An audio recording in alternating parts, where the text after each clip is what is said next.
everybody. It's the Hoop Talk. Oh. Hi. Oh. It's a good Saturday morning. Everyone decided to wear their own type of outfit instead of two people ganging up on the one person not getting the memo. Rude. But that's okay. We have such a huge show today. I'm like legitimately nervous of the two powerhouse women that we're going to have on the show today. It's like, whew. What'd you get us into, man? Saturday morning. I know. You know what? When I reach out to guests, I mostly think that they're not going to want to be on our show. And then suddenly it's like, oh! And then they do. Moving on up. Yeah, so I'm just like, what did I do? And so I like to kind of prepare, of course. You know, we have a bunch of notes and what have you. But yeah, we have like two really big guests and we're super excited to have them on. And I think it's a great, way how we just keep bringing more and more empowered people and women to come and talk to us and our guests. And so I'm excited about today. But a lot of research went in, so we're gonna have a good interview. Karen, you got your ballot. How's it hanging? How's it going? Tell us. San Francisco, what's up? We can't hear you, boo. Yeah, because this cat over here is scratching like he's a DJ. Okay, well, you got to get that cat. You got to grab that pussy and you need to throw it right the hell out the window. I'm going to grab this whap and I'm going to vote with my ballot today. Yes, early voting. Exciting. I know you were kind of worried about your ballot not being in, right? I'm absentee, and I think because I have like a permanent address and then a mailing current address, they send it to the permanent. Because, absentee in the past was like for folks who are like traveling a lot and not really staying in the same place, or expats, things like that. So okay, I figured it out. Oh, good. Well, you're going to have it. Right. At least you have it and you're going to be able to fill it out. You're going to pop it in the mail today. I just saw a video that I retweeted of the people in line in New York City today who are able to go and do early voting. So this is no joke, guys. We are fortunate in California that we can do mail-in ballots and that we have ballot trackers. And you wonder why, like every state doesn't do this, first off. Secondly, then you realize it's because they want to suppress the vote. So you know what? It's rhetorical in a lot of ways. Yeah. Well, did you see the numbers? I think it was MSNBC put up like young voter numbers from Florida, North Carolina, and another important state. Right. And it was like ages 18 to 29 in this time last election. Like, hold on, let me find it. Actually, it's right here. Florida, North Carolina, and Michigan. In 2016 in Florida, during this time, ages 18 to 29, 44,000 had voted. Right now, currently, 257,720 people have voted. I love it. Out. Young voters, 18 to 29. They're tired of us old people voting for their... Oh, yeah. He pissed off the youth, and now they're like, well, I turned 18 this year, bud. Yeah, you got to take hold of your future. You take away TikTok, and you know what? You're out. Yeah. You take out the TikTok, and you out. And then you put AOC in your mouth. Oh, yeah. Oh, that whole crew. You put Madonna in your mouth? Or Madonna the government? But these Michigan numbers are insane. Less than 8,000 people in that age bracket in 2016 voted at this time. Now it's 145,000. Oh my God. In Michigan have like big college. I love it. Big college state too. You're like, I love it. I love to hear it. Well, Karen, you're going to be putting your ballot in today. Good luck. I bless thee because you got a lot of initiatives. You got a lot of initiatives in California. Find a legitimate legitimate ballot box for sure. And I'm going to look around first. Check everything for devices and bombs. And what is this? Painted on, white out. I gotta look. You gotta look. You got Make to sure there's not due a proud diligence. boy behind the There tree. you go. Mm-hmm. Trying to steal my ballot from me. Oh, we got a song started. Oh my God. Well, that'll be for our band later, our podcast band. Karen, I'm so excited for you. I can't wait till you get to put your ballot in, and please take pictures and we want to celebrate you. We celebrate you and everybody else voting, has voted, will vote. We're celebrating. Kendall, Utah, how is it going for you? You also voted early. And so you got that in. How's it hanging for you in Utah? It's good. I got my email that the registrar received my ballot and it will be counted to vote. And then I got a little virtual I voted sticker because the one they put on the absentee, you can't peel off, which pisses me off. That was weird. Was to pin it or crochet it? I don't know. That's so weird. That's like the best. It's like getting a lollipop at the doctor's office for adults. You can see right? mine. I know. Right here. It's all right. It's all right. I have a few of them, so good. And I know that I did it, so it doesn't matter. But I know. Yeah, it's going good. Oh, good. Good. I mean, we're all kind of in a holding pattern too, in a lot of ways, and that like something's happening. We know something's happening. Oh, I'm not the only one. Feel like I'm holding my breath and I can't breathe. No, I had a panic attack like a couple of days ago. I was like, oh my God, I think I'm gonna die, and it's like, no, you just have a panic attack. So yeah. It's very anxious times right now. Yeah. I've been last episode I mentioned trying to not watch as much news. And so I have kind of calmed it down a little bit, just for my own like self-care, and so here I am. Did you watch the debate? I did. Oh. Steven's like, why are you watching this? I can't help myself. I'm just like a junkie for that. And I think it's like I listened to a CNN correspondent say, we're all people that watch the show all the time, and the people that come and talk about it on it, they're news junkies. So you can become a news junkie and you don't realize that it's only like it's a bubble in some ways, right? Because each news outlet is you're going to respond to them when they have like-minded views. And then you kind of don't like go out. So I've been trying to just ingest a little bit at a time. And also people whom I trust are a trusted voice for me.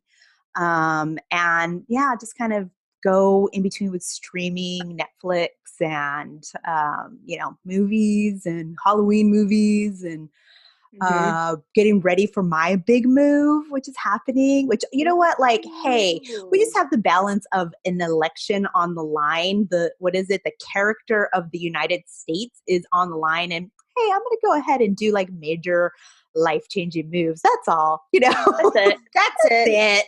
That's no big deal. No big deal. So that's me in a nutshell. We're getting ready for that. So I didn't watch debates. Did The Fly make an appearance? I heard Abe Lincoln made an appearance. Abe Lincoln did. Yes. Donald Trump is Abe Lincoln, in case you didn't know. Yeah. He was the least racist person in that room, according to him. Because he couldn't see anyone in the dark. Yeah, because the entire room had left. Yeah. Yeah. So, yeah, there was a lot of like, you could tell though, because they were supposed to employ the mute button, and you could just tell that his lips like wanted to say something. And that kind of gave me joy to know the pain that he must be suffering, because he couldn't just insert himself and like interrupt as much as he wanted to. And I more than the substance of the debate, that was probably what I enjoyed the most, was just knowing that it was so painful for him. It was so painful for him. And you could tell he was very calm at the beginning. And then it was like all of a sudden his drugs kicked in, and it was like, Hunter Biden this, Hunter Biden that, Hunter. And it's like, finally Joe was like, do you know who you're running against? Seriously, it was like they hit him with a trank gun, and then he started to like, it started to wear off, and he's just like, whoa. Yeah, it was kind of like just cracked me up. And it's a little too late anyway. Like at this point, I think a lot of people are like, you're going to vote for who you vote for.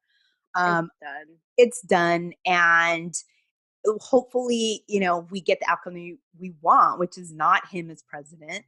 And we move on. Yeah. But with that, I think we're ready for a little bit of house cleaning and updates before we get to our major guests here. So, of course, we want you to download the Good News Radio and podcast app. The updates are incredible. I've really enjoyed what they've done with the updates.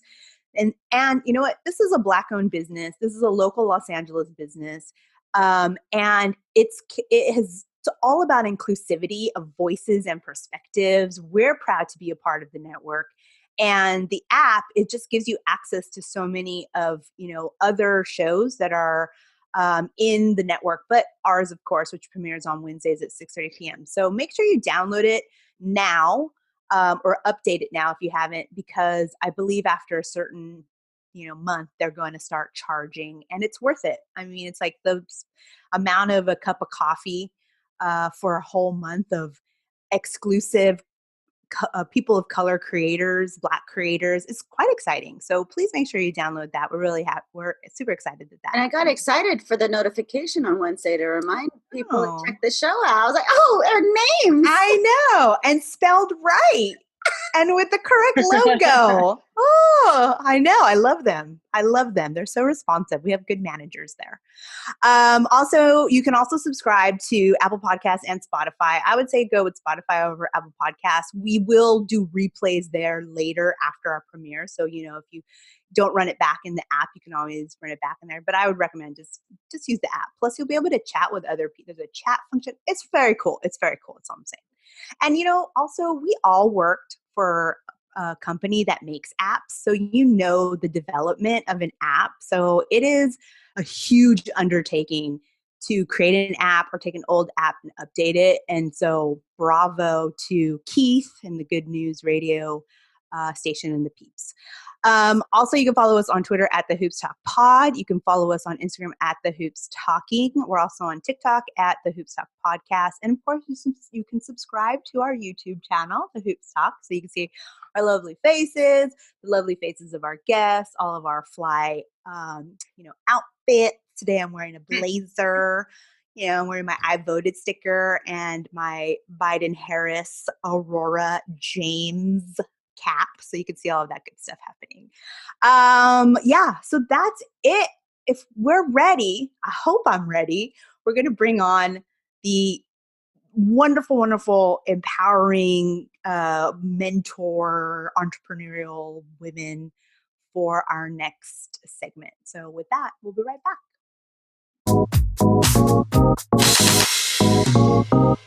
Welcome, LeShonda Martin and Mia Wright to the Hoops Talk. Hello, ladies. Thank you. Hey, thanks for having us. Yes, thanks for having us. Of course. Thank you both for being on the show. We're so excited that you accepted the invitation and you have made some time to come and talk to us today.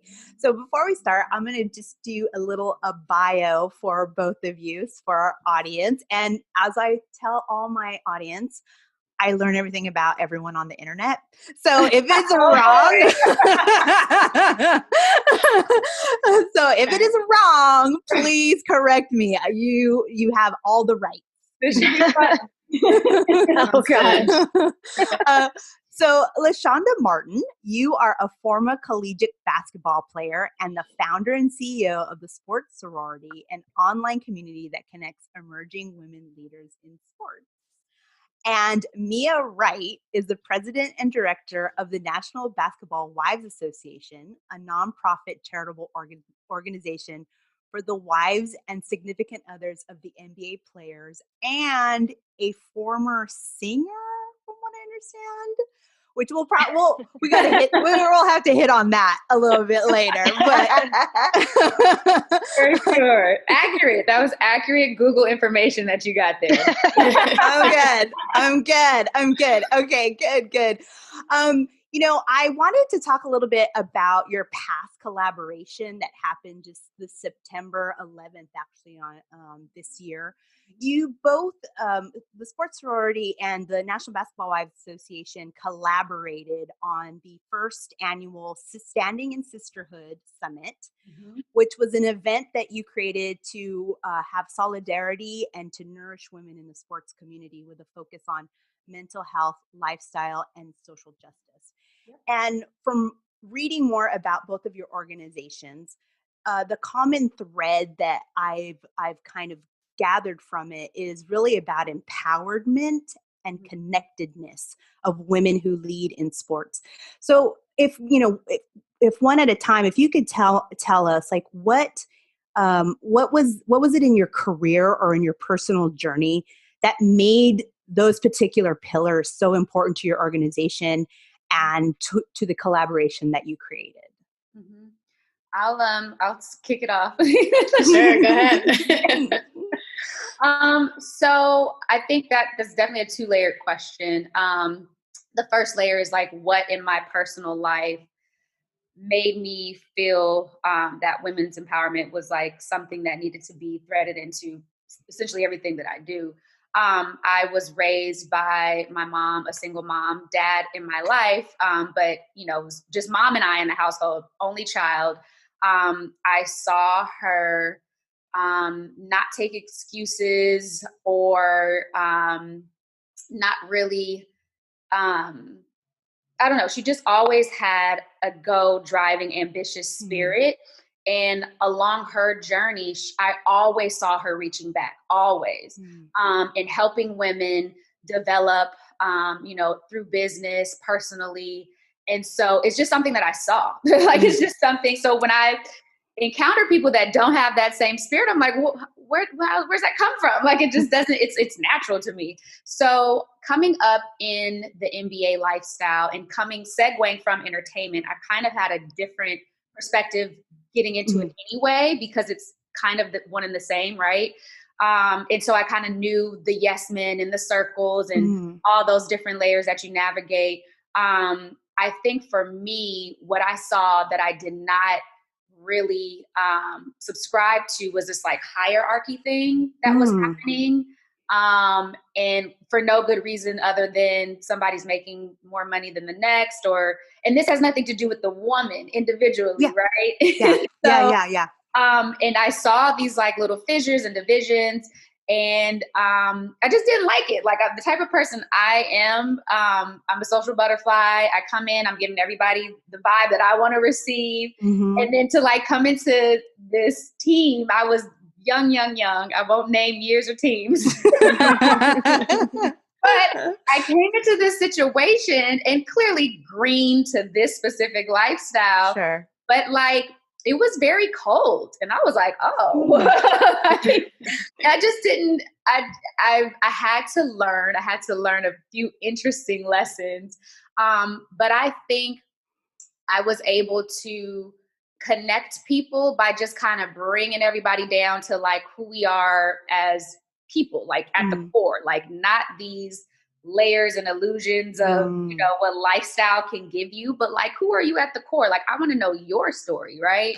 And so I kind of just took that to all these different teams that my husband played on and made some really amazing, long lasting friendships. So when I had the opportunity to get into a power position with the NBA Wives Association, National Basketball Wives Association, I wanted to make sure that is what we led with. Like, this is about unity and connectivity and networking and not being ashamed of who your husband is, or like feeling like you have to play in the shadow, and then just embracing people and meeting them where they are, like making sure that's something that we did. There is no expectations. We're all human beings. We all come with different stories and journeys and dreams. So that's kind of where that comes from for me, LeShonda. Wow.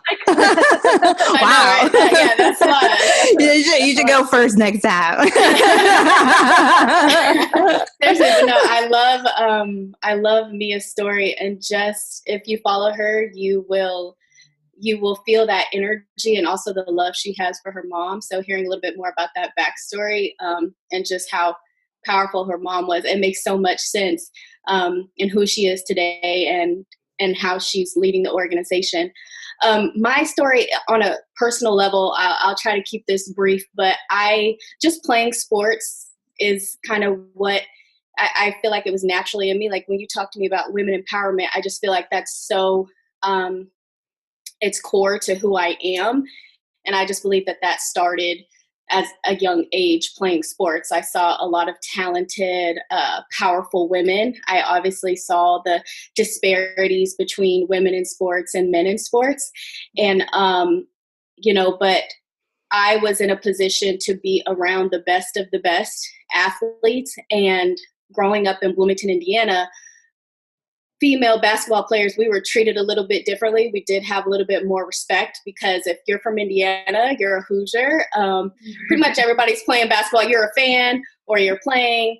And so they love men's basketball and women's. So my high school experience was a little different in that, there were fans, there were people at the games, and there was excitement all around. So I was empowered at a young age in the sports realm.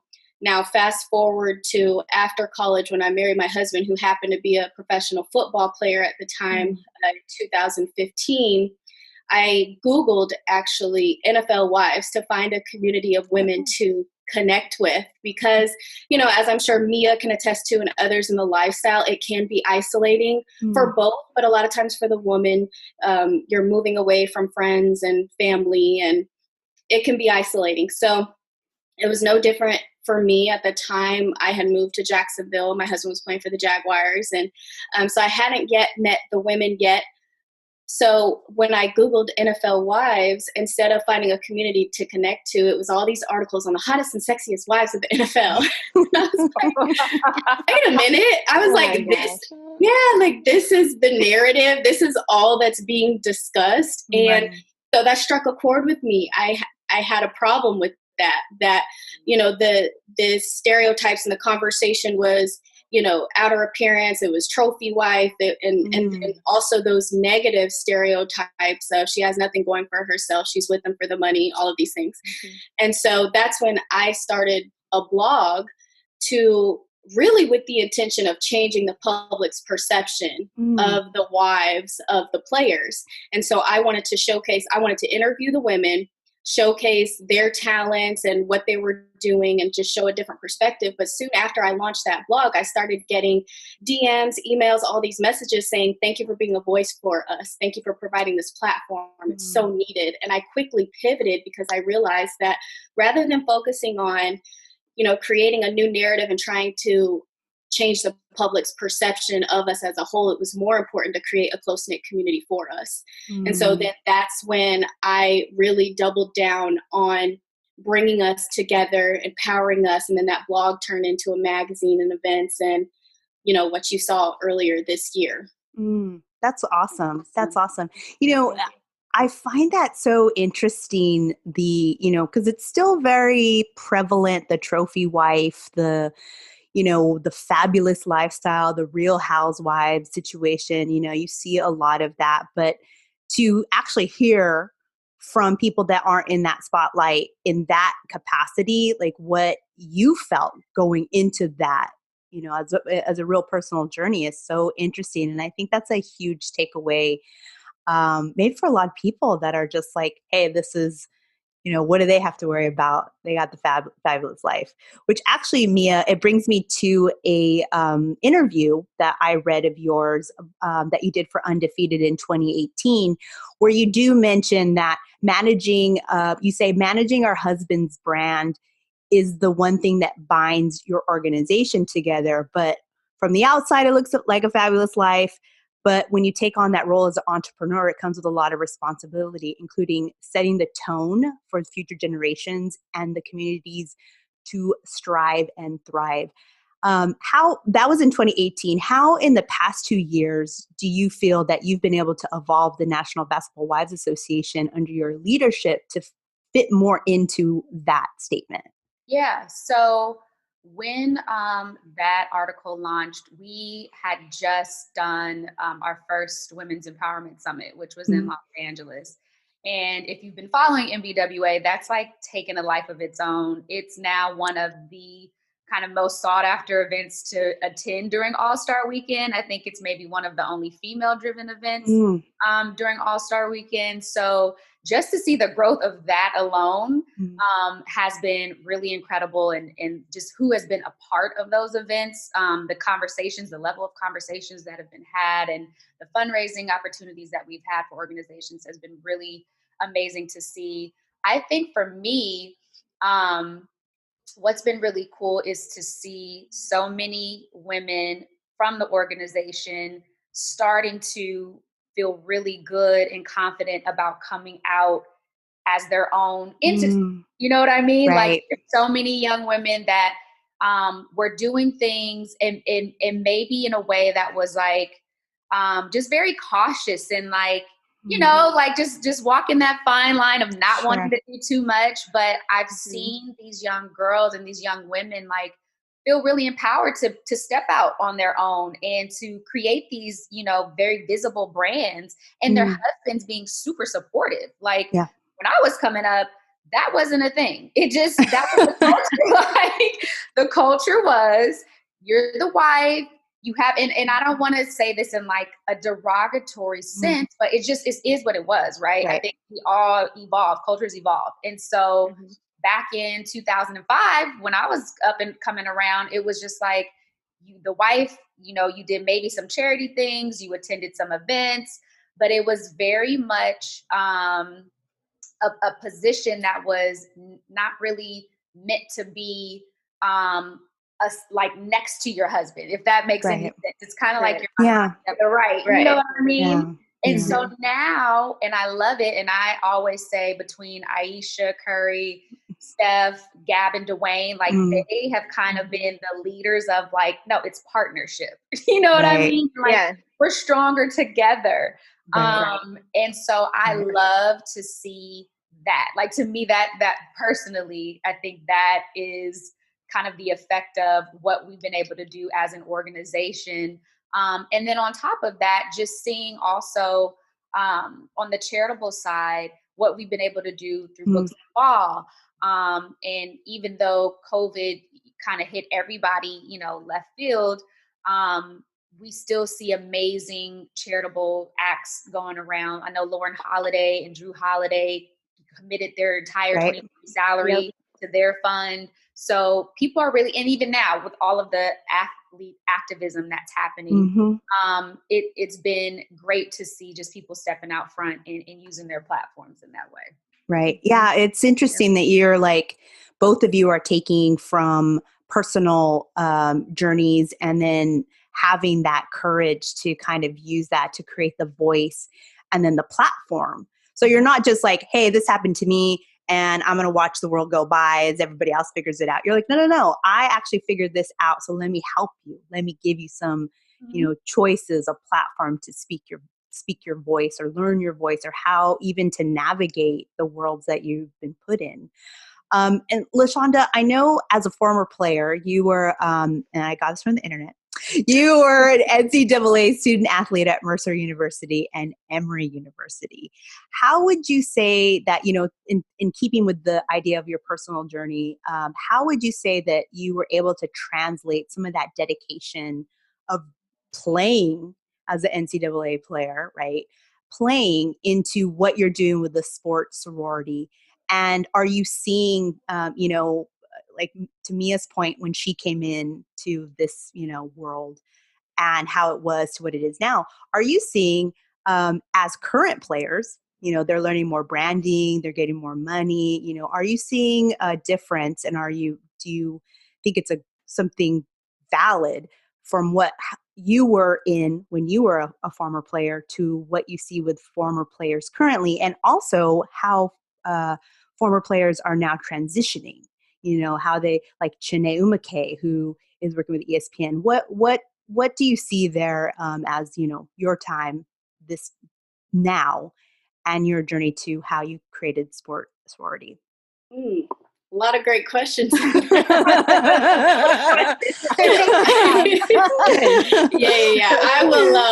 I will start with just the transferable skills from athlete to entrepreneurship. There's so many in there. Like you said, just playing sports teaches young girls, and I'm such an advocate of boys and girls both playing sports, and why I'm so passionate about staying connected to sports, because I learned so much about confidence, self-esteem, discipline through my time playing sports. And then when we got to the college level, or when I got to the college level, that's when you had the curfew, the 5 a.m. workouts, the study tables, like everything was laid out for you, but there was no, there wasn't a lot of room to mess up or go out. I remember we had curfew and hearing people on my hall like getting ready to go out, and it was like, okay, this is the life of a student athlete. So you had some of that. You had some of the just learning how to be disciplined and dedicate the necessary time and work towards your passion. So it taught me a lot about work ethic and also leadership. I think sports teaches a lot about leadership, and so it's another thing that's kind of innate in me. I played point guard throughout my entire career, and if you know basketball, point guard is kind of like the coach on the floor. So I've been a coach like forever, and so it's kind of funny with the position of CEO. I kind of coach my teams, and then I am a mindset and high performance coach now. So just even in the career path that I'm taking now, it's all transferable to who I am and what I've developed over the years. To speak to your point about what's going on with the current student athletes, I think it's great that they're learning personal development. There's more of an emphasis on financial literacy and also who you are beyond the game, who you are outside of the game, because I struggled with that identity for several years. When I was about to graduate college at Emory, top 20 institution and supposed to kind of set you up in life. But I was like, what do I do now? I'm only have ever known sports and been used to sports. And so when it came time to graduate, I was just like, I am going to get my master's in sports administration. Sounds like a good idea. And then I applied to become have sports in it. I did the same thing. Yeah, okay, see? Yes. And then I was like, I applied to become a graduate assistantship in athletics. So I worked in student athlete development. So I was tutoring young student athletes and all of that. But beyond that, it was just kind of like trial and error is what got me to entrepreneurship.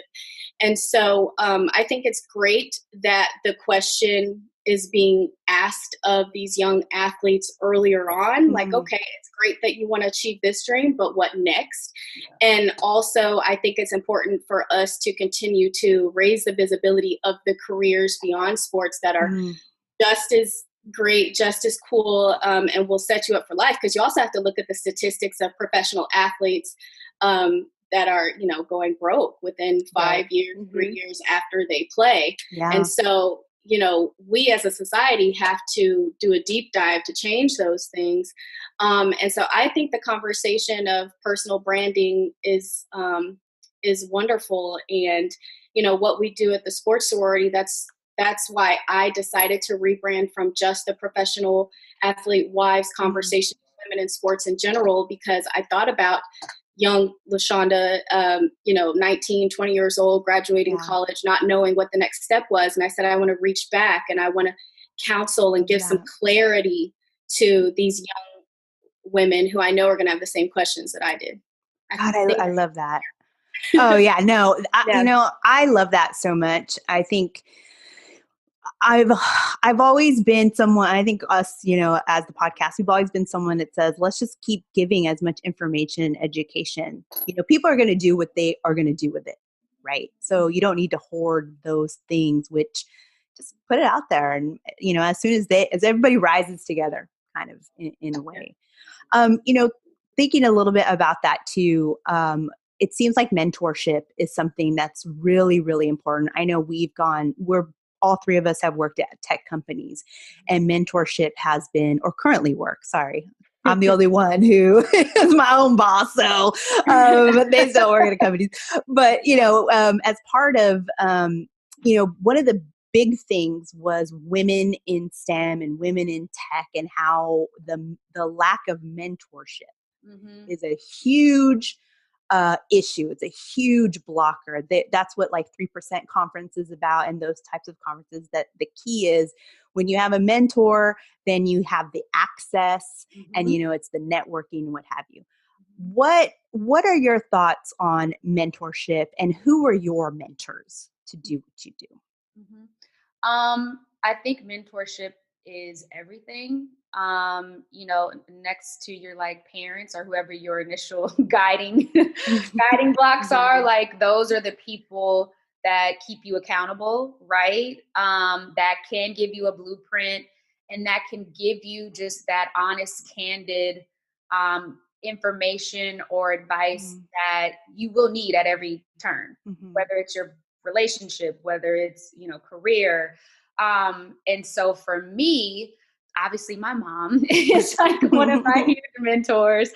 Another would be Marvette Brito, who is she started in PR in New York years ago, but she's totally like a brand strategist for Fortune 500 companies, just a brilliant Black woman that I trust with my life. And then I would say Jennifer Ginzik Rice Henry, who is the senior executive producer of Grownish, but was also in my group back in the day, or our group.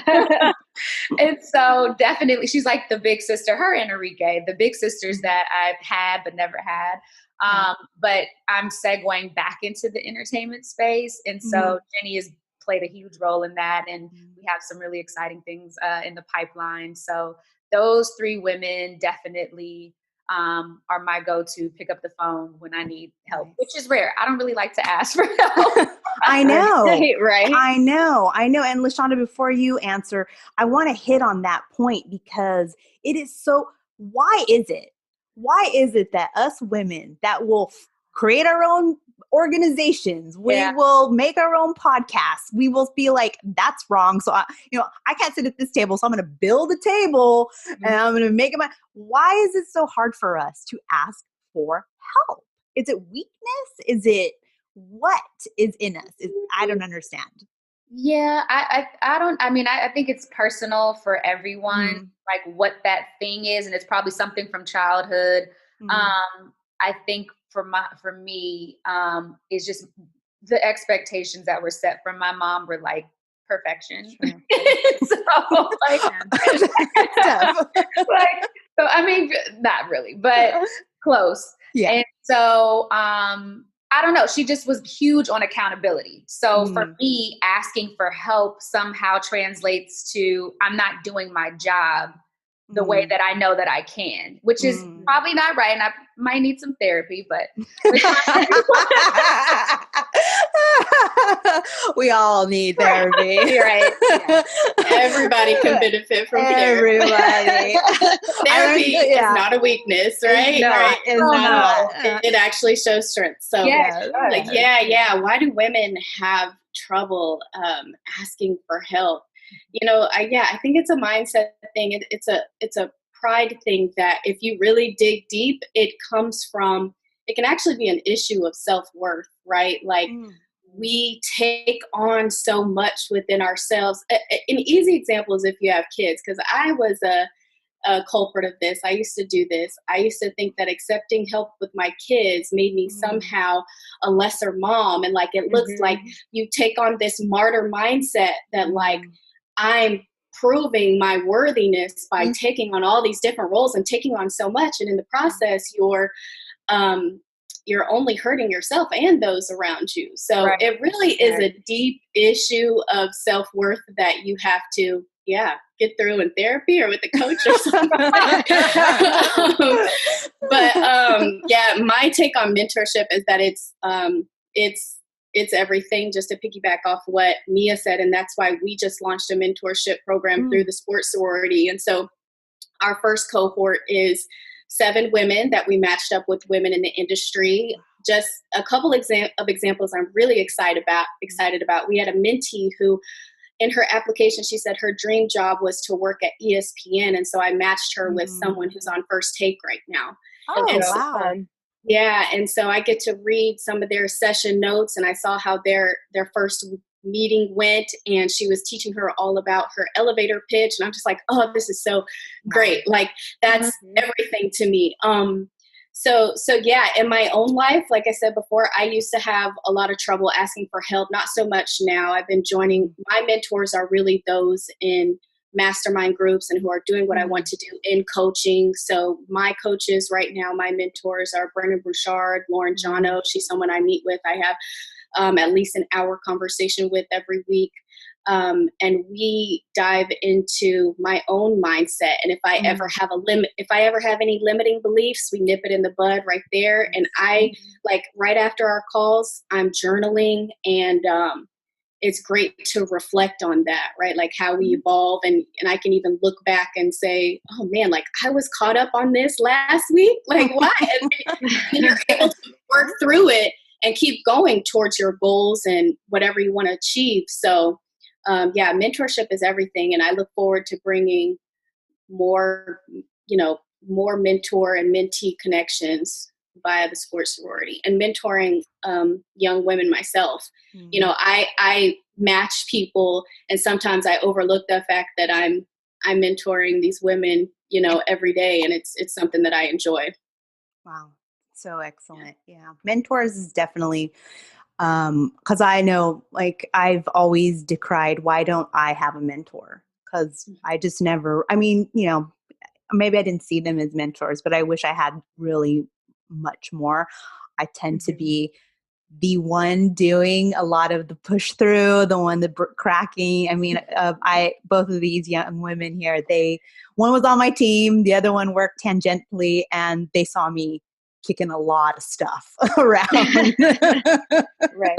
But also to speak to that, Liz, I think for me, you were one of the first women of color to be a mentor for me. And I wonder, Mia and LeShonda too, like either in your personal journeys or to reach out to the younger generation of women of color, how do we find women of color to be mentors? Like where can we look? Because a lot of times, especially in tech, they're not there. They're far and few in between. I know and just outside looking in, or me being invited to various women's conferences. Like I've been to the Women on Boards conference, and I don't know, I guess when you're a little younger, you're like, oh, a conference. Like that's they got happy hours now at the end. Well, and I think it's about how seriously you take your professional development. You know what I mean? And like, it really is your duty to put yourself in these rooms that are uncomfortable and new, and listening in on conversations that, you may not have even thought to be listening in on. But that in itself has expanded just my awareness of these women networks and organizations that exist, like MBWA, like the sports sorority, but they're in all fields. It's just, you do have to do a little bit of digging, and you do have to network yourself. You know what I mean? Like you have to kind of just get out front and be open to new relationships. And for women, we are very guarded because we're so nurturing and open for so many years. And of course we have relationship things and friendship things. So when, we're in our early 30s, I don't even know how everybody is on this thing, but you kind of early 30s. Yeah. 30s. You kind of shut down like that friend list, and it's like, well, that's fine, but you can still have professional colleagues and like expand your network in that different area. Not everyone has to be your bestie, or you don't have to tell all of your life story to everyone, but making space for those professional relationships to exist is very important. Yeah. Karen, because you say you're in the tech space, I'm sure you know of Morgan DeBon, you follow Mandela and those women. Like I know that they're there, and I know the visibility for women of color in different industries is there, or it's increasing as far as, because I'm thinking of Women of Color in Sports, the group that just started, and I believe there's a Women of Color in Tech group.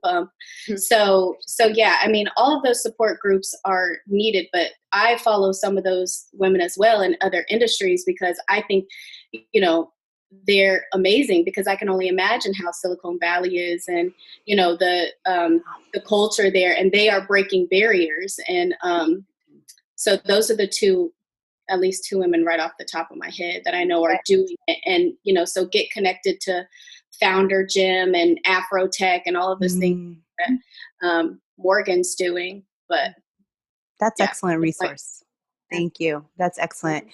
Yeah, I've gotten to a point in my career, because I'm on the later side of 30, early side of 40. Just want to say.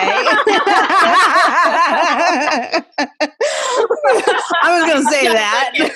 You've been looking. 29 forever. This is I got a bright light over here and some other things, right? But I have found, because I do consulting, and when I do get on, or I get approached by recruiters or someone from the company, I have been asking, what is your path to inclusivity? Mm-hmm. It's in your leadership. Mm-hmm. You know, how is your board? You know, because I know as a youngin, you are hungry and you're just like, give me a chance. And then once you get in there, you can do so much, but you just need that door open. I'm at a point where I'm like, I know that I need to open the door for other people, and to do that, I have to do my due diligence to ask questions that are not considered politically correct. Like, how many women are in your leadership? How many of them are women of color? You know, so it should be normalized. You know, these should be normalized conversations that we're having. But you know, we didn't start. I always like to say we didn't start, you know, at zero. There's women like yourselves, women like us doing what we're doing, that are laying the bricks. And you just have to take advantage, to your point. Like, really, it's all there. You just got to do the searching and the looking and the finding. And once you find your tribe, you just keep building on that. So I love all of this messaging. I have two more questions before I let you two women go. One is, I got to ask you about the bubbles, because we had the WNBA and the NBA bubbles. And I have a feeling that these bubbles directly affected both of you in some capacity. And I'm wondering how, you know, as fans of the game, at the beginning we were like, no bubble, stop sports, you know, and then we were like, oh, this is kind of fun. Yeah. we were big bubble haters. Oh, big bubble haters. Like, huge. No, we were just like, no, we need to concentrate on getting better. You know, Yeah. how dare they put these, you know, athletes in danger? They're crazy sending them to Florida. What about their families? I mean, like, we got it on tape, so you can play it back. And then once it started, we're like, this is actually fun. This is okay. They seem to be fine. Everyone seems to be okay. So, you know, of course, as fans, we enjoyed it. But you two personally, being in, you know, with NBA families, part of the, you know, WNBA, NBA, how would you say that you initially felt when you heard that these bubbles were going to be happening, and how the quarantining of, you know, players for the season? And in the end, in retrospect, do you think that it was successful? And would you, you know, they're talking about Mohegan Sun's talking about doing another bubble. Would you say that it's something that you're like, okay, I can kind of get behind this, or there are blind spots that maybe us as fans, because we're not in it, can't see? I'm gonna let Mia take this one. But I think you could speak to some interesting things with the WNBA bubble. But so my brother-in-law was actually in the bubble, DeLon Wright, with the Dallas Mavericks. And so I think initial thoughts, Jesus, it feels like that was like 2 years ago.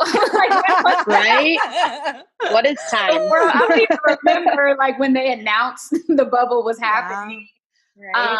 But obviously, I think I know that Adam Silver is one of the brightest minds probably on earth. And so I was very confident that if anyone in any sports league was going to figure this thing out, it would be Adam Silver, Amy Brooks, who's, you know, their president of TMBO and chief officer of innovations. So I've met with these people. We've just seen the example of Adam, you know, from him pulling out of All-Star because of North Carolina and that bill that was not passed. Like, he's always kind of setting the tone and the trend of what's next in sports, essentially, or like, you know, how sports is pivoting. So I knew that it would work. Like, I knew it would work. I think the funny things were like, okay, are guys really going to be locked down, like without their families or access to life? Like, how is that part of it going to work? But my brother's experience was very cool. I mean, it gave them an opportunity, I think, to really, really focus on the game, because that is all that was there. Yeah. But at the same time, you know, I give credit to the NBA and the Players Association for making sure that, you know, the narrative of acknowledging what was happening socially was still present and out front. I think that, I think the biggest takeaway is that no one tested positive the entire time. Yeah. They did a deal with Yale. They have their own rapid testing every day. Yeah. And it's like, come on, guys, this is America. Like, I don't know what is stopping us, if it's this current administration or whatever it is, but like the fact that America can't have the bubble type experience in every county, like it just doesn't really make a ton of sense to me. So I think that's kind of one of the biggest takeaways is like, oh, look, we can get rid of coronavirus and get back to our lives somewhat, but there has to be some sort of plan. So I think that was one of the most successful takeaways of the entire thing. And then obviously to have the Lakers win the championship as a LA girl, as an ode to Kobe, RIP. That was, you know, that was a great kind of culmination of it all. But I believe they are talking about kind of bubble cohorts around the country. I think that's the next step. But then there's also the talk of having fans being in attendance in these bubble cohorts. So it's going to be interesting to see when they start back up, how things start back up. But yeah, and for the WNBA, I must say that I was really disappointed in the lack of sponsorship for things that like guys had bubble maximum experience. They had everything possible, and but without even kids there or anything, right? They had barbershops and this and that, which is great. I love that for them. But for the WNBA, they did not have, their children were in there.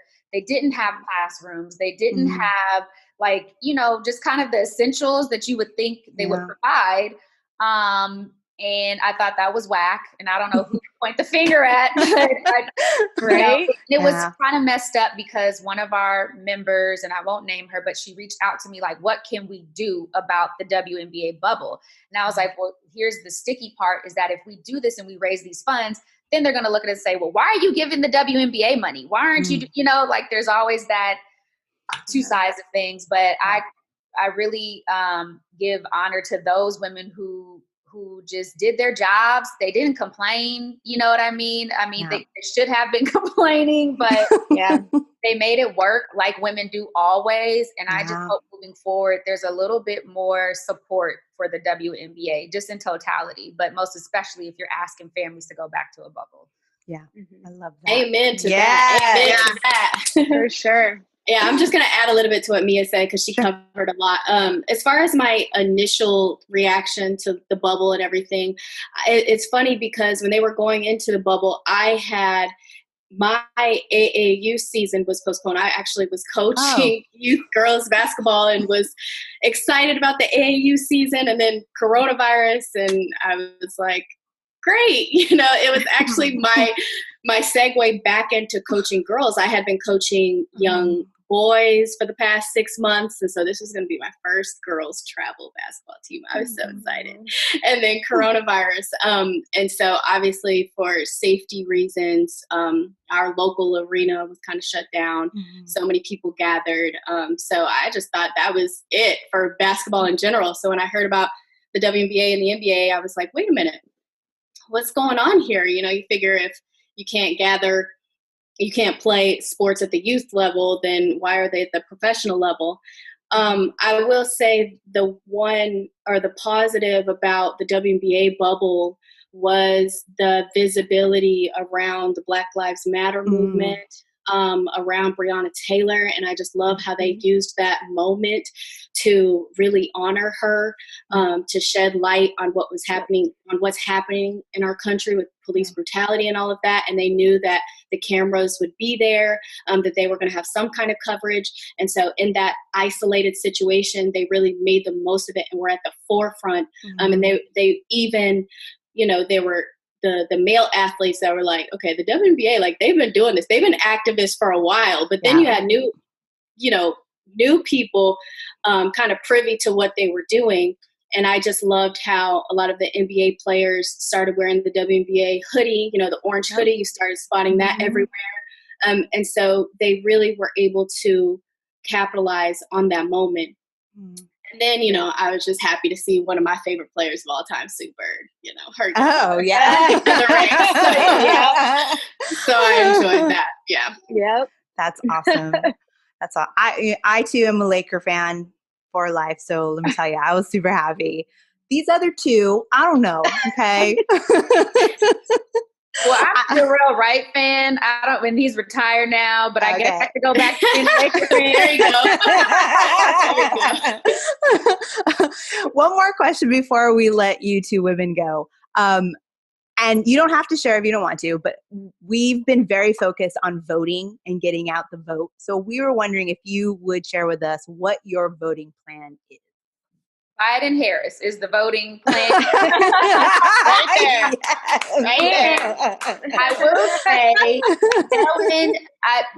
mail-in ballots are dope, or filling out your ballot, dropping it in an official ballot drop box is something, especially in counties where the lines are going to be long. Like that is something you should be doing and taking advantage of. For me, the small suburb I live in, there's not going to be many lines, wait time. So I'm going to actually go and make sure it goes through. Excellent. I love it. Yeah, but no, please vote. Please mail in your votes. Make sure you pay attention to the deadlines. Every state, county is different. Up and down the ticket. Make sure you are studying what the propositions are, and looking at both sides, so you're making informed decisions. Yeah, love it. Yeah, absolutely. Biden-Harris. Okay, I'm speaking. I'm speaking. Yes. That's the move all 2020. But where I live, like Mia, there's not long lines every time that I've voted. So I will be going and voting in person.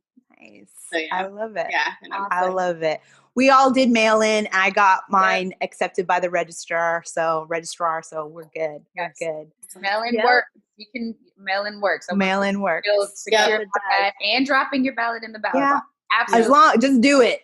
Just do it. Exactly. Yeah. Oh my gosh. Yes. LeShonda, Mia, you too. I mean, I was so nervous having you on, but oh my gosh, I'm like, you guys are like goals. You are goals, essentially. Thank you, Liz. I appreciate it. It's been awesome being here with you ladies. Oh my gosh. Yes. Thank you for your time. Thank you for your words. Thank you for holding space. There's so many people that are up and coming into just the world of sports and women as part of it. And it's so important. Is there any URLs or anything you want to let our audience know? We're going to have a lot of them in the show notes, but just in case there's anything in the forefront you all want to just give out info.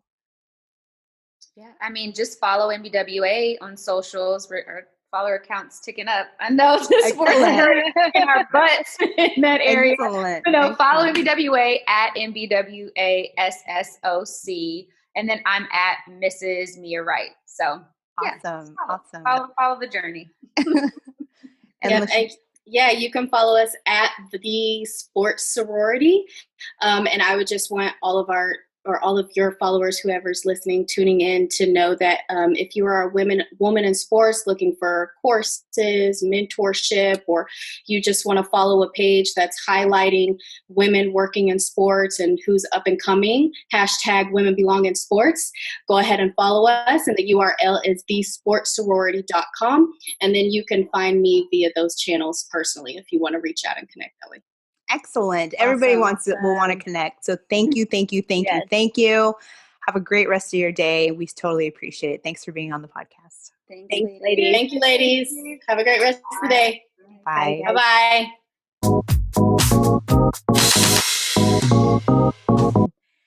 And we are back. Guys, what? That was amazing. Yes. Yep. I'm like, agreed.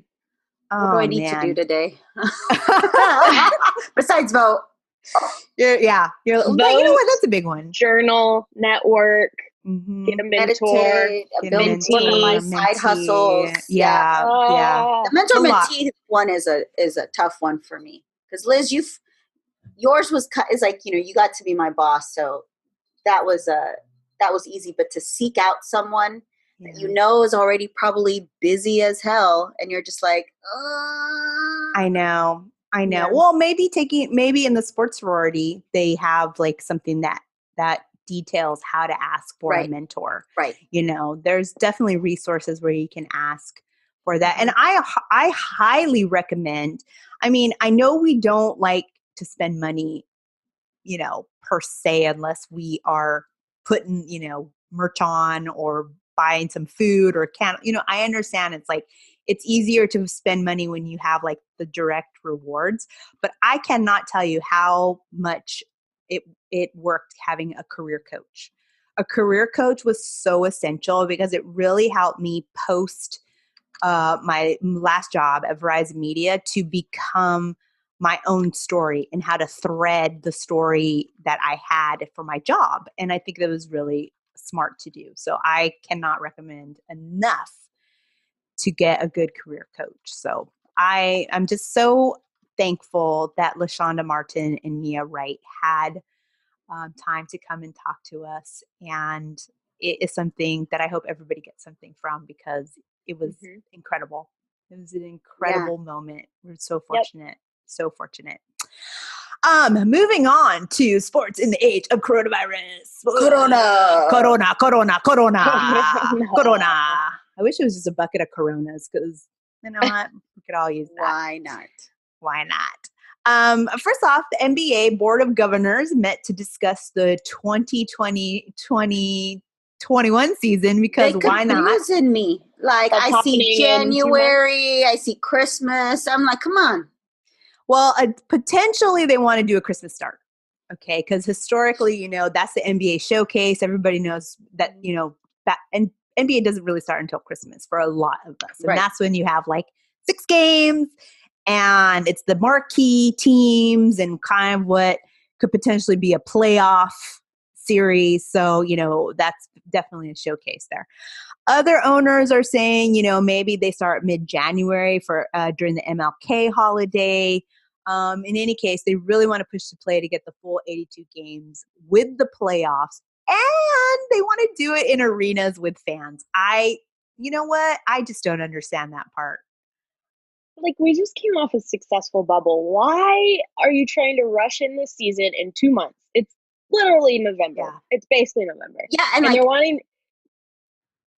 Go ahead. Someone. I was just gonna say, it was hard for postseason. How are they going to do an entire season in a bubble? Yeah, because they only had like the top 8. Yeah, because it was already going into playoff mode. Oh, I don't know. Well, Adam Silver, I don't know.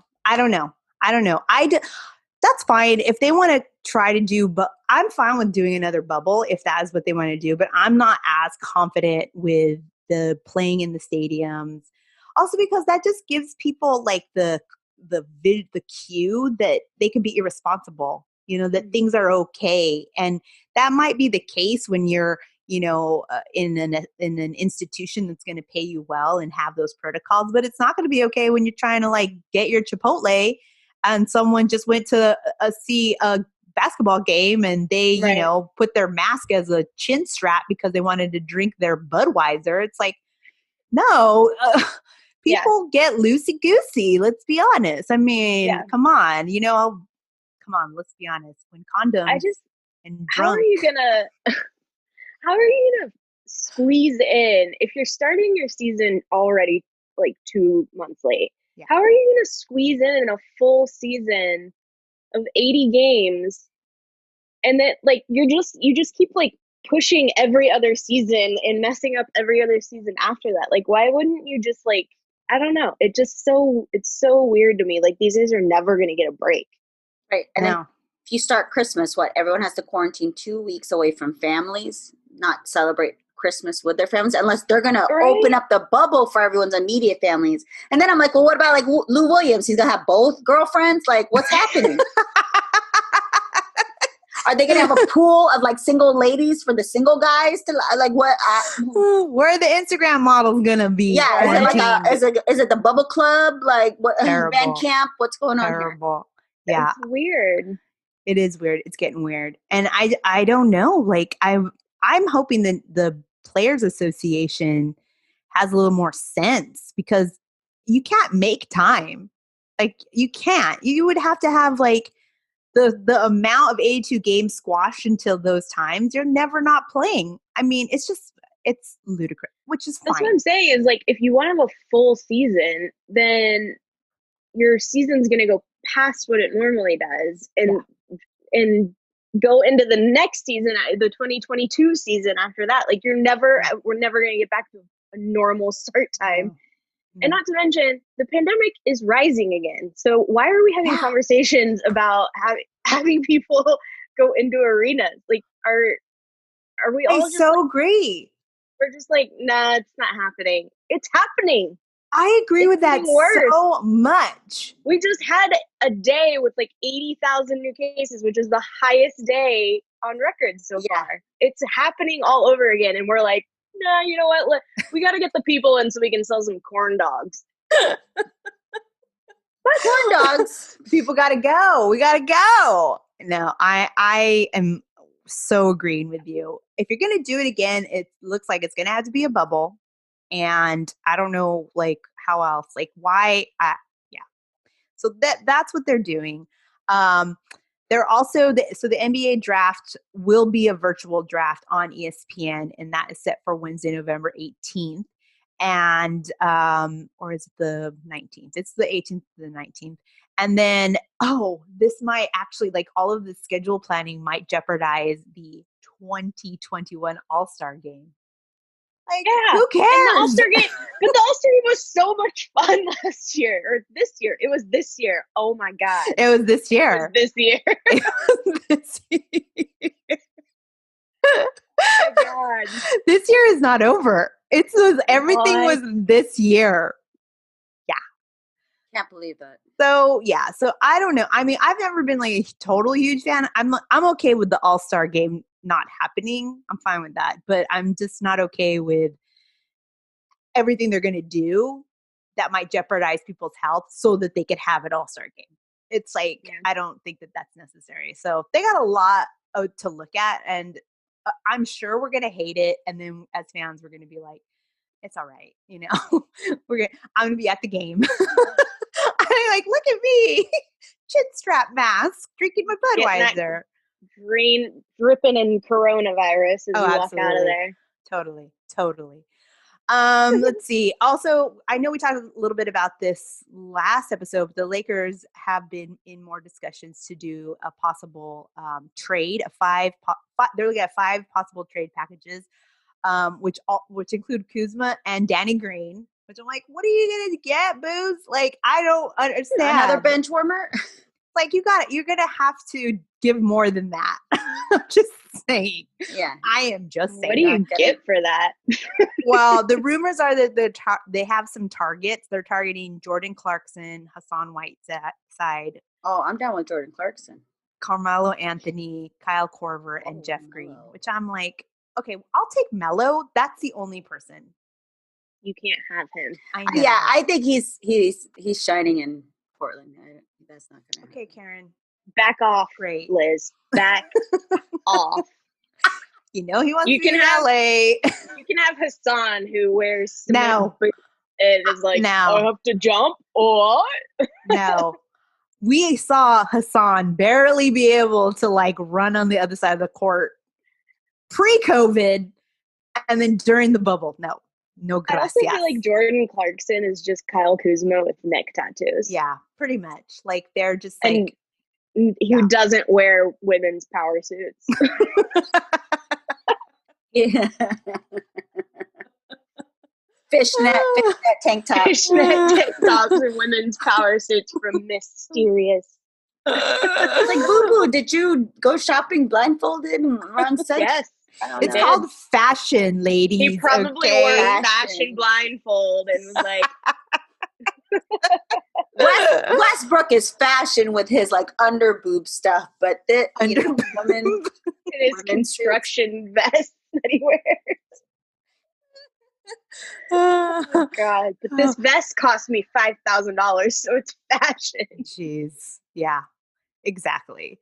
So I don't know what's happening there, but they're talking about trades. I think I guess they want to try to fill in for AD more so because I don't know what LeBron's going to do. Like if he's going to have to play at Christmas, there's going to be some load management because he's tired. They all tired, but he's older. I don't know. Let's see what else.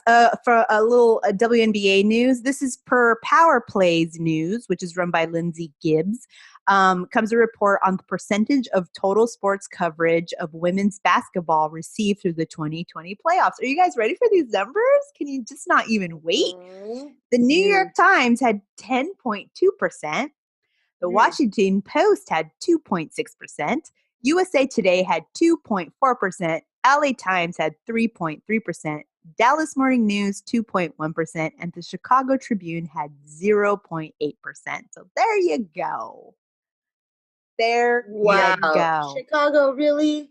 You know what? My thing is if you don't have anyone on staff, there's plenty you can find. Plenty women that you just open up Twitter, just like you would LinkedIn. Just go on Twitter and you'll find.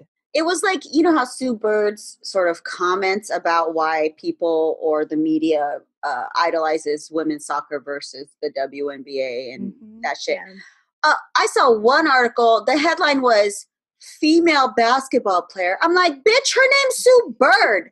And it was a female writer. And then I checked, she wasn't even a sports columnist or anything. And I'm like, how is this hard? If you can't get a writer that knows sports to write this, then just get it syndicated into your publication at some point. Like, yeah. And the whole time, she didn't even mention Sue's name till like the last paragraph. So bizarre. Like disrespect, bitch. But not only that, like if you really don't have someone who can, and obviously if you don't have the wherewithal to find all these women that we follow that cover the WNBA for whatever reason, you can still, there's so many storylines that are coming out of the WNBA with all the social justice initiatives. You could talk about Maya Moore. You could talk about Nneka Umake and her sister Chene. I mean, there are countless stories that are out there that if you don't want to focus on the sports angle because you don't feel like you have someone that can really talk about the X's and the O's of the game, there's so much reporting that is so relevant to everything that's happening today. Right. And we know so many WNBA writers who aren't tied to a publication. Like, hello, it's called freelance money. Let's go. Yeah. And it makes it even more disrespectful at the fact that there aren't any other sports going on at the time. Right. Like, that's how little you care about the WNBA is that there's literally nothing else going on other than NBA, right? And maybe a little bit of baseball. You care about them so little that your sports section, what it is like dying for material that you're like, nah, we won't even write about it. Yeah. And you know what else too is like I saw more thought pieces about Korean baseball than I did anything about the playoffs. It's fucking pathetic. Disrespectful. Pathetic. Moving on to the Mohegan Sun bubble. I just read this in ESPN.com that a resort on the tribal land in Connecticut is finalizing plans to host more than 30 college basketball teams as it becomes a modified bubble for several early season tournaments, including two being moved from New York. So they've teamed up with the Naismith Memorial Basketball Hall of Fame, which holds its men's tip-off tournament and women's challenge there every year, and the Gazelle Group, which runs Empire Classic and the Legends Classic in New York. Obviously, we have said this, the WNBA bubble and the NBA bubble have been the blueprints of how you can manage these tournament style or season long games, if, I'm hoping these players in these tournaments have representation from a player's point of view. I mean, get the same protocols into place. It can be done. It can be done. Mm-hmm. And no fans, just straight up sports. I would, see what happens. See what happens. But I'm glad that, they're moving the forward. And you don't have to take current events out of a bubble, as we saw. You can still be talking about the world around you and what's happening, even when you're in a quarantine situation. Angel City, we have some Angel City updates. They have confirmed their name as Angel City Football Club, and they've officially joined the National Women's Soccer League. So it is done. You don't need to bring them here. They are here. We're excited to have our Los Angeles team. The additional investors also jumped on board, and that includes Billie G. King and Ilana Kloss, Candace Parker and her daughter Layla, Lindsey Vaughn, Becky G., Sophia Bush, James Gordon, Gabby Jones, and Ryan Khalil, just to name a few. So, hey, this looks like it is on the move. James Corden, yes. He's got to make up for some shit, that's why.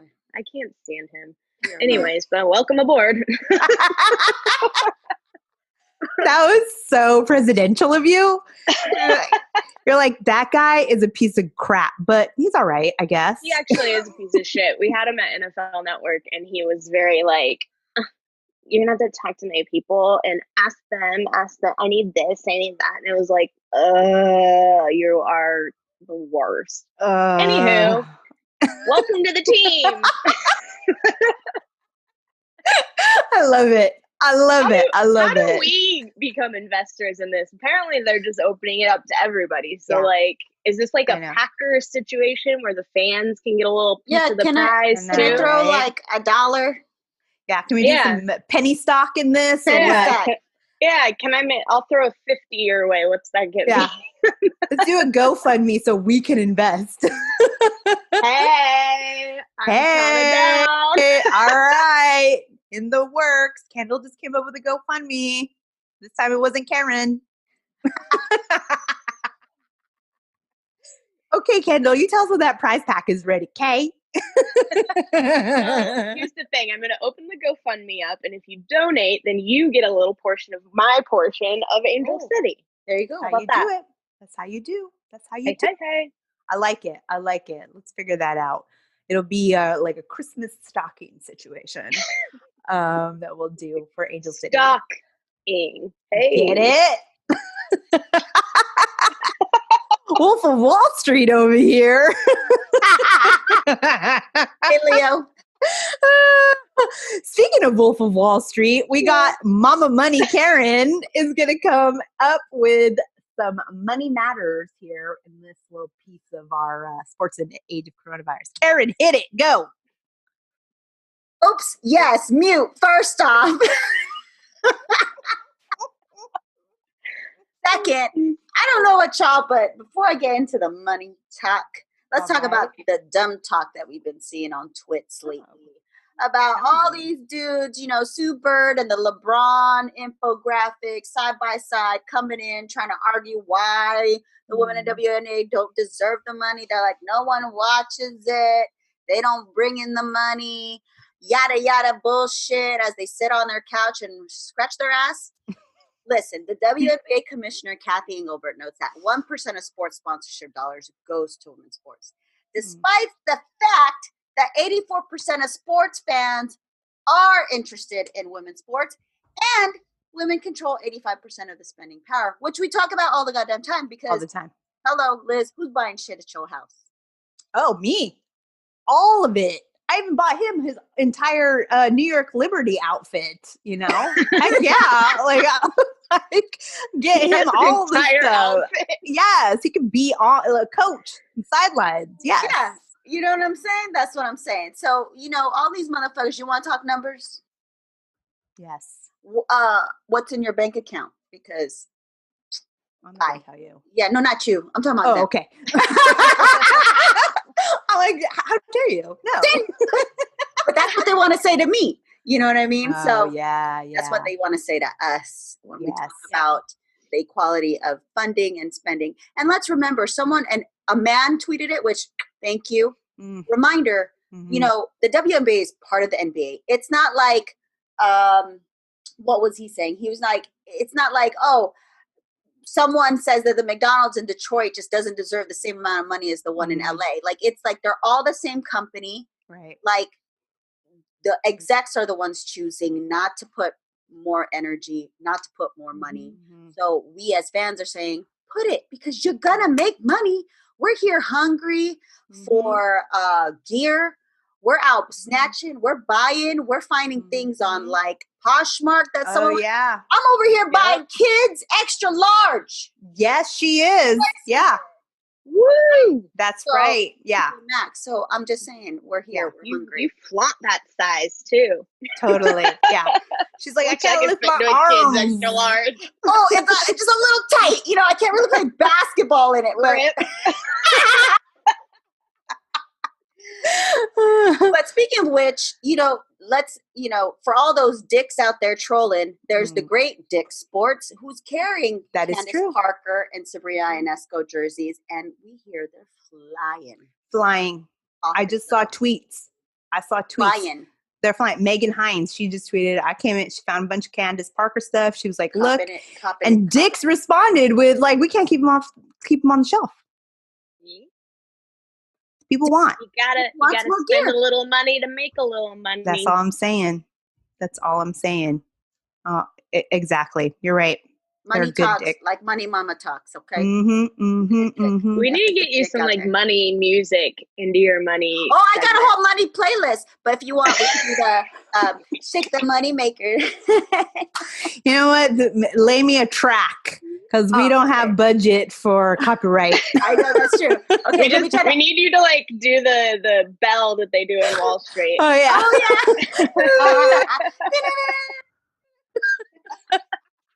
And then the last news about money, because you know that's what we all care about, is finally we've got some secret deodorant sponsorship committing to $1 million to support women's hockey. Nice. Up to 25 players will compete in a secret Dream Gap tour. Nice. Wow. What is a tour? What does that mean? I don't know why Dove and Secret hasn't been all up in sports world for women, period. Because come on, ladies, like, come on. I mean, that's like, you're sweating, you got to shower. You never want to let it sweat. The sweat through Jersey. Oh, some of the Jersey sweats. Oh man. Right.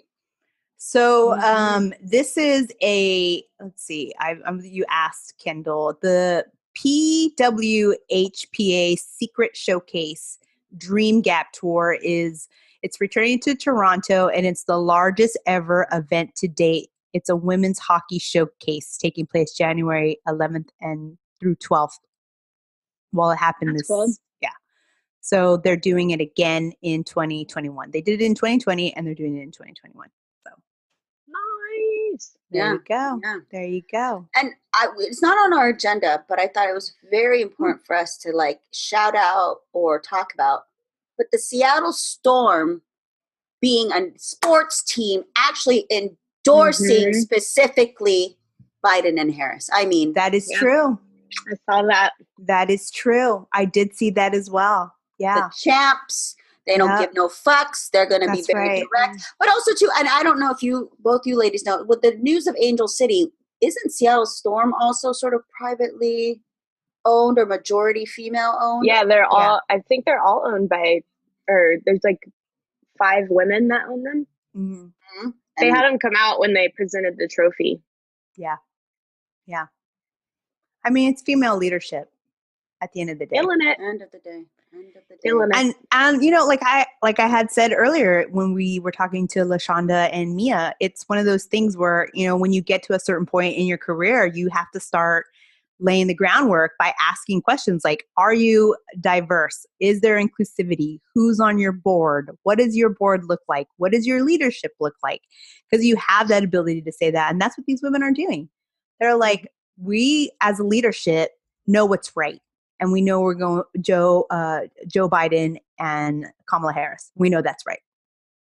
And they're saying it. And you know what? They're not going to lose money. They're not. They're just not. And if you lose those people, you never had them to begin with. And why would you want them? Period. So you got all that going on. Well, thank you, Mama Money Karen. That was it's always good to look at a little bit of business. Little business. Little business. So we're going to take a quick break, and when we come back, we're going to take our hoops off. So we'll be right back.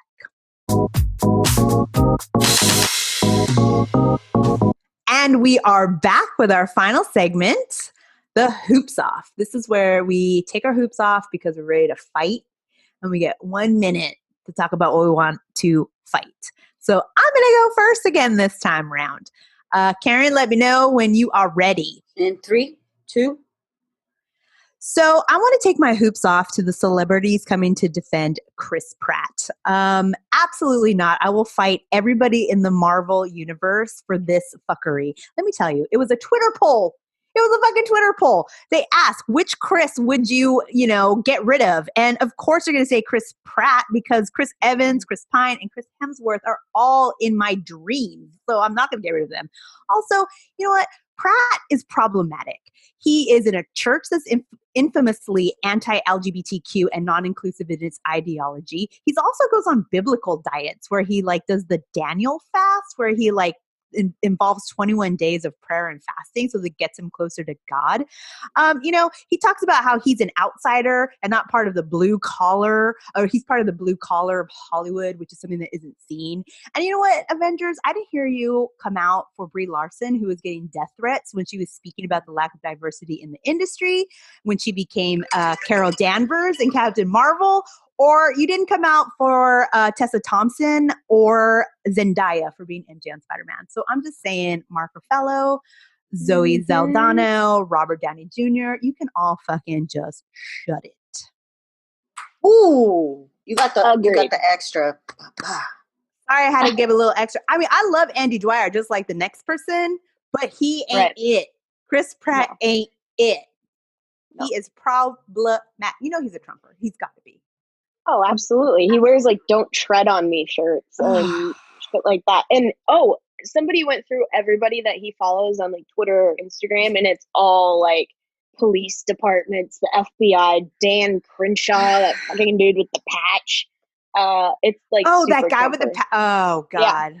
All right. It's bad.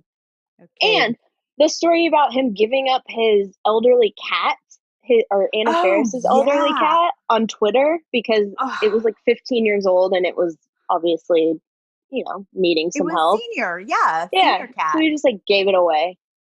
The guy is trash, and that's okay. Just don't say anything. How about that? And it's also a fucking Twitter poll. It's a Twitter poll. No one cared about your political influence. You were stacked up against the 3 hottest men in the fucking, not even Marvel universe. Right. You know what? I just gotta say one word: Thor. That's it. If everybody on the internet is saying the same person, shouldn't the studios be maybe people don't like this guy? You think? You think it was just a random, everyone's going in on Chris Pratt randomly? No. Listen to the people on the internet. We know what the fuck we're talking about. Honestly, we won't go to any more of his movie. We won't even watch it. No. Just cut your losses. You have a live real-time focus group telling you that this dude is not liked. You know what? It's the same people that think Quibi was going to work, I guess. They just cannot take feedback. No. So there you go. All right. You go for it. Yikes. Karen, let me get my timer up. Karen, Kendall. Kendall's next. Yeah, I'm next. Kendall, you're up. Okay, let me get this going here. Right. Okay. On the count of 3, or countdown 3, 2, 1.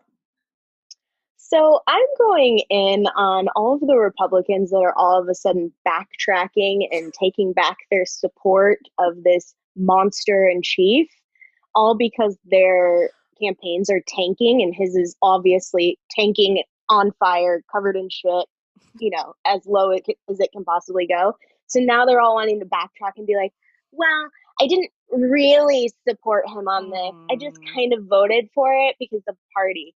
Well, you know what? The people have noticed and the people don't like it. So it doesn't matter if you backtrack now because you're already in fucking hot fire right now.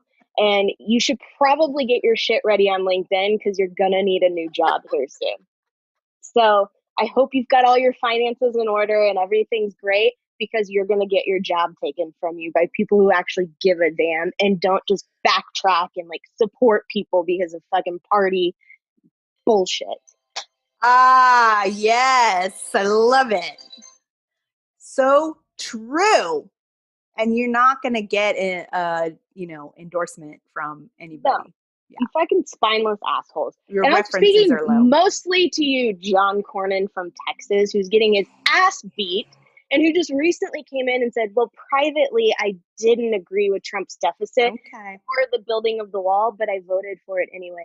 Well, you know what? You may not have been for it, but you still voted for it. So you were fucking for it. Sorry, buddy.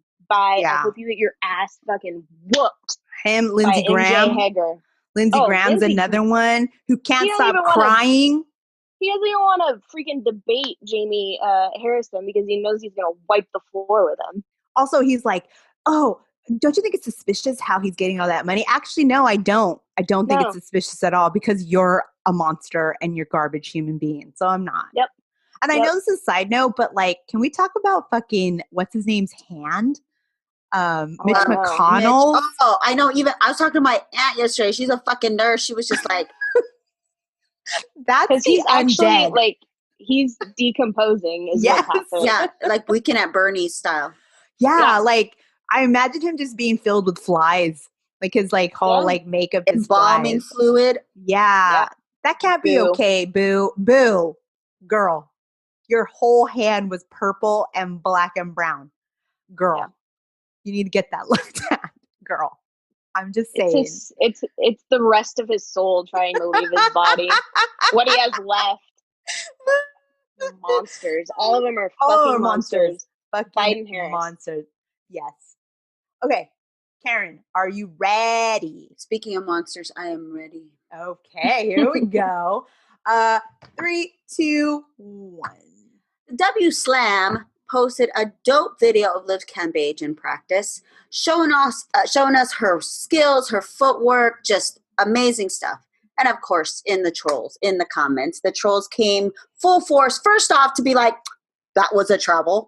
And obviously it was not a fucking travel because they don't know what basketball is nor how to play it. And then some guys were like, oh, this would never happen in the NBA, or that guy wasn't even trying, blah, blah, blah, blah, and some hating ass shit. And I just have to say, like, first off, what is the fucking Euro step? Because that's allowed in the goddamn in the NBA. And then 2, I mean, I love me LeBron, but LeBron gets away with a lot of travel. So don't tell me the NBA does not allow traveling. And I've got the GIF to prove it, Liz, if you look at it. But it's not a LeBron hate. I love LeBron.